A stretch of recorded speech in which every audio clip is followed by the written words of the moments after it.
Hello बच्चों, let's read the question.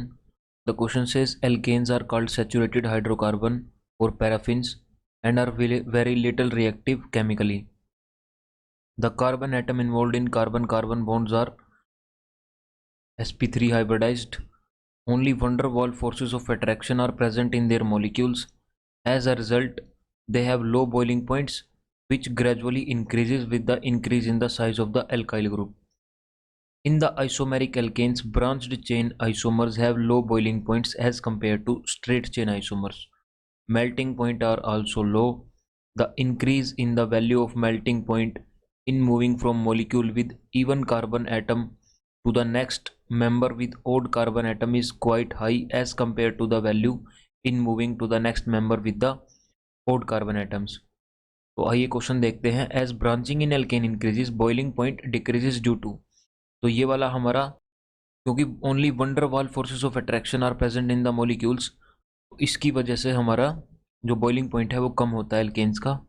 तो हमारा की कॉन्सेप्ट होगा इसमें van der Waals interactions.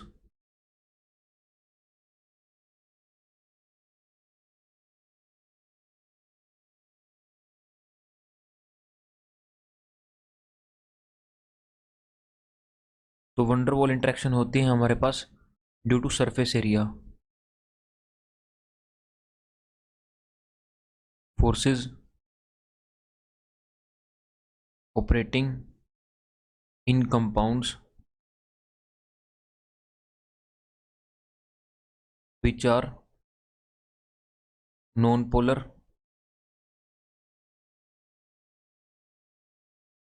only due to surface area. तो लेट्स से हमारे पास यहाँ पे एक मॉलिक्यूल है जिसका सरफेस एरिया ज़्यादा है, एक मॉलिक्यूल है जिसका सरफेस एरिया कम है. तो जो ज़्यादा सरफेस एरिया वाले मॉलिक्यूल्स हैं उनके अंदर मोमेंट्री डायपोल्स बन जाते हैं जब वो कोलाइड करते हैं, और इन मोमेंट्री डायपोल्स की वजह से ही हमारे पास वंडर वॉल इंटरेक्शंस ऑपरेट करती हैं. जो छोटा मॉलिक्यूल है उसमें कम सरफेस एरिया होगा इंटरेक्शन के लिए, और बड़े मॉलिक्यूल में ज़्यादा सरफेस एरिया होगा इंटरेक्शन के लिए. तो जैसे जैसे हमारा लेट्स से अगर ये मॉलिक्यूल हमारा